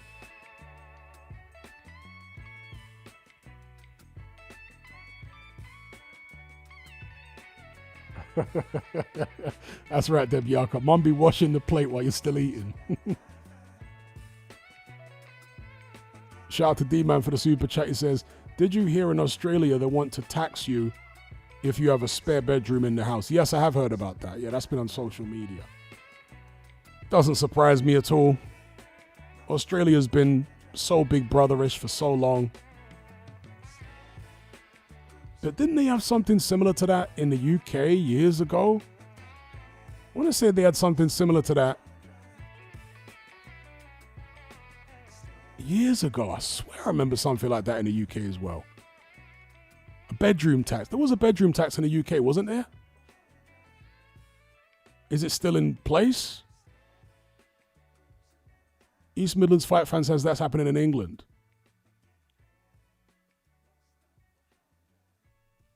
That's where bedroom tax was in the UK quite a while ago as well.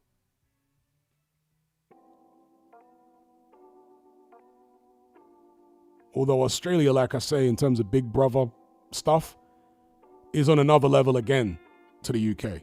And it has been for a long time.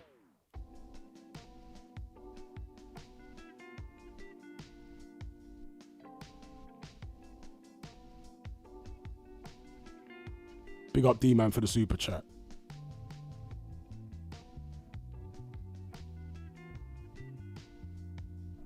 Who needs science fiction like 1984 when it's now happening in real life?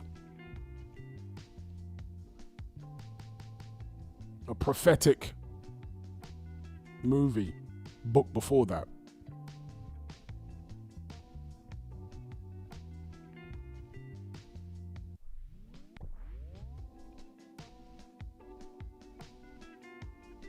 Yeah, 100% Striker. He said, these are the reasons, these reasons and more are why I couldn't wait to leave home when I was young. Yeah, 2 watershed moments for me were leaving school. That was one of the happiest days of my life. Because for me, school felt like prison. I hated it. So leaving school and also leaving home. Yeah, I couldn't wait to leave home.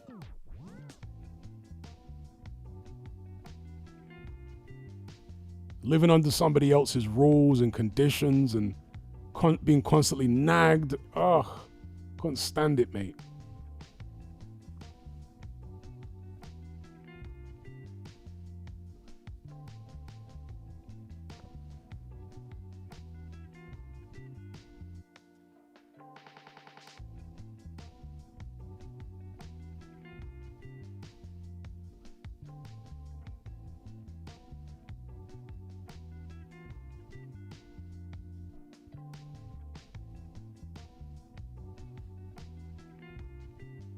East Midlands Fight Fan says, if you used to touch any glass in our house, she would shout at you.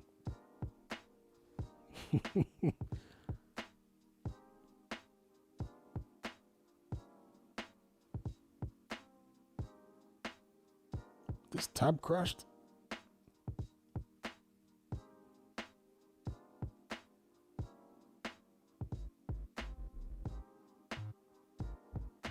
Yeah, it did crash.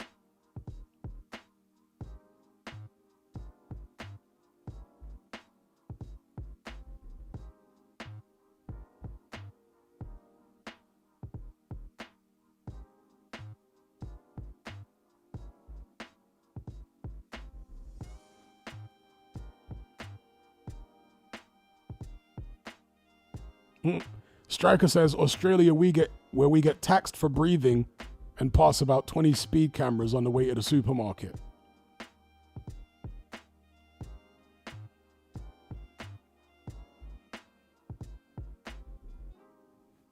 D-Man says, I was like you with school. Teachers told me I'd miss it. I still don't. Well, yeah, I had family members tell me that because I always used to complain about how much I hated school. And I was always like playing truant, bunking off school and stuff. I think it might be one of my uncles who said, you need to be enjoying your time at school because these will be the best days of your life. And I was like, if these are the best days of my life, you might as well kill me now. If it don't get any better than this, I don't want to continue. Dear, oh dear, oh dear. And he was absolutely wrong. In no way, shape, form, or fashion were my school years the best years of my life. It was some of the worst. Like I said, it was like being in flipping prison to me. Hated it.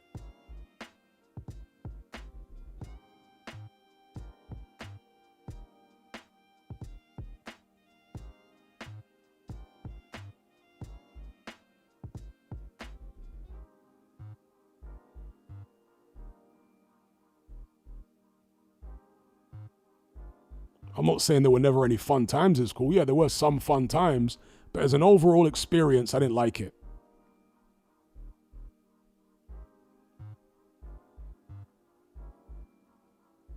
If I didn't have, I was going to say strict parents, more so my mom. My dad never really beat us. I think he might have beat us, or me, as far as I can remember, 3 times in my whole life. It was my mom that dished out the beatings. And if it weren't for that, then it wouldn't have stressed me out so much because I wouldn't have felt the need to even go to school at all. but playing truant from school and having to deal with my mom was like just a nightmare scenario. I was stuck between a rock and a hard place.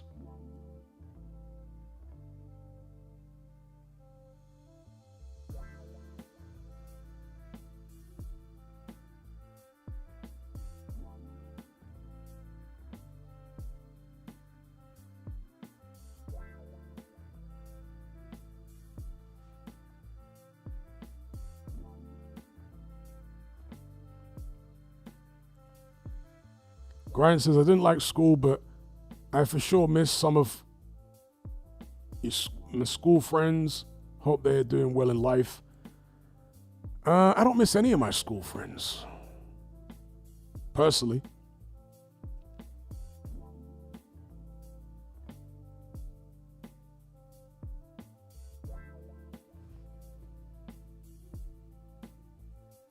I'm no longer in contact with anyone who I went to school with. Haven't been for years. The last time I spoke to somebody I went to school with might have been, well, not necessarily spoke to someone, but the last time I hung out with someone who I was friends with in school, it might have been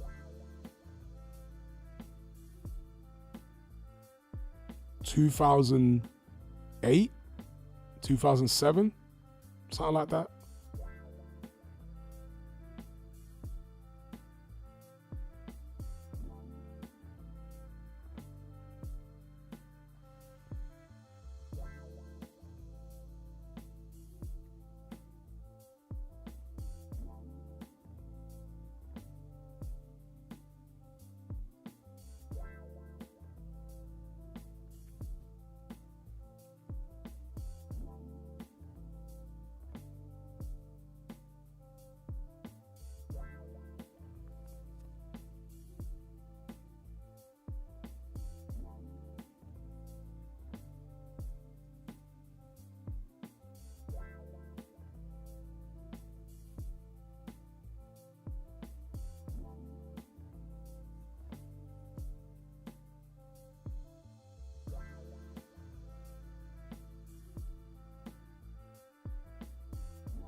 Yeah, same as me, grind. I've always hated having to submit to somebody else's rules and regime.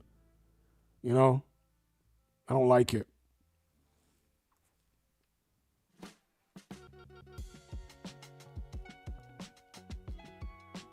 Having to be on someone else's timetable and they don't suit my personality.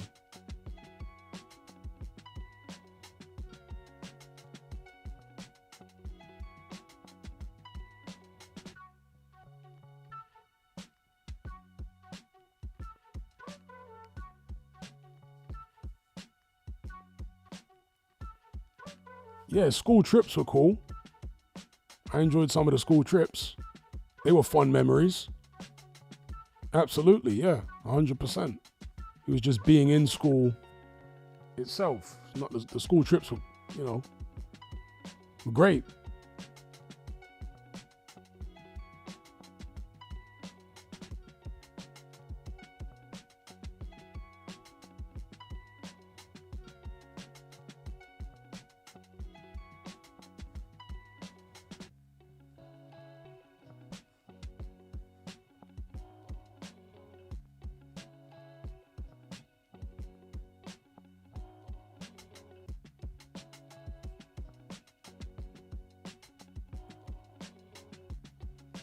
Ed Ellaby says, so assuming you didn't do higher education, I actually did.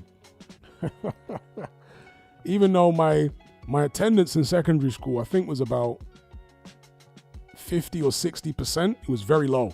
That's how much I was playing truant. But I still ended up with good GCSEs, right? Despite the fact I didn't revise, I was barely at school. I still ended up with good GCSEs. So I went on to, further education and whatnot. And, my parents always used to tell me, if you would have applied yourself, you could have been like a really... But they just didn't get it. They didn't get it.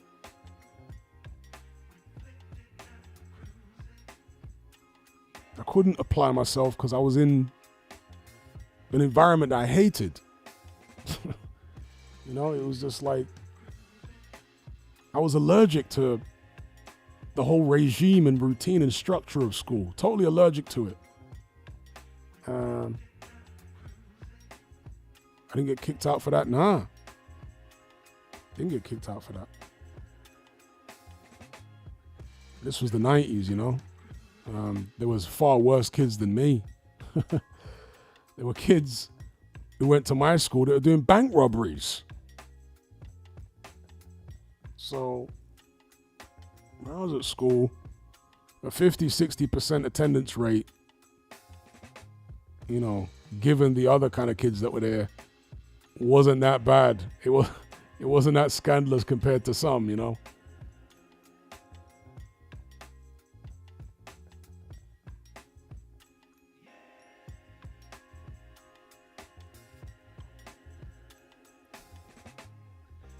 Yes, bank robbery. There was a certain man that went to my school who were doing bank robberies at 15. I'll mention no names here.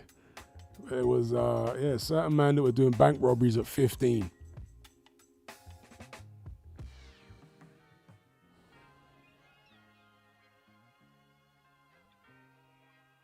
John Joel says, employment is worse than school, I reckon. Well, at least with employment, you're getting paid.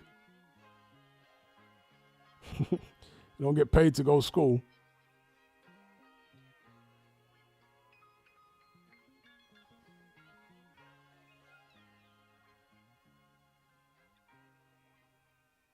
You're not waiting on pocket money.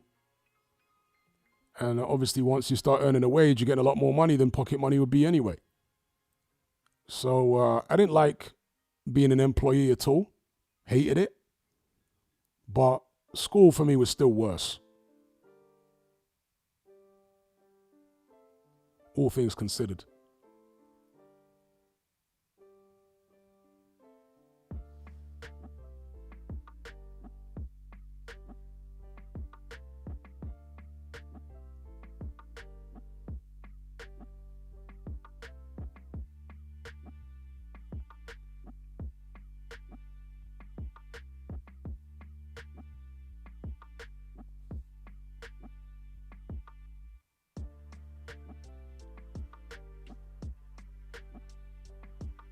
All right, peeps, gonna shut this one down. Big up each and every one of you for joining the conversation. Special shout out to those who donated via Super Chat. They were Supersized Fries, my Irish bro, Bobs, George the Last Patriot, Cash, Mr. Luca, The Size Game, and D-Man. Until next time, take care, be good. I'll catch you on the other side. I'm out.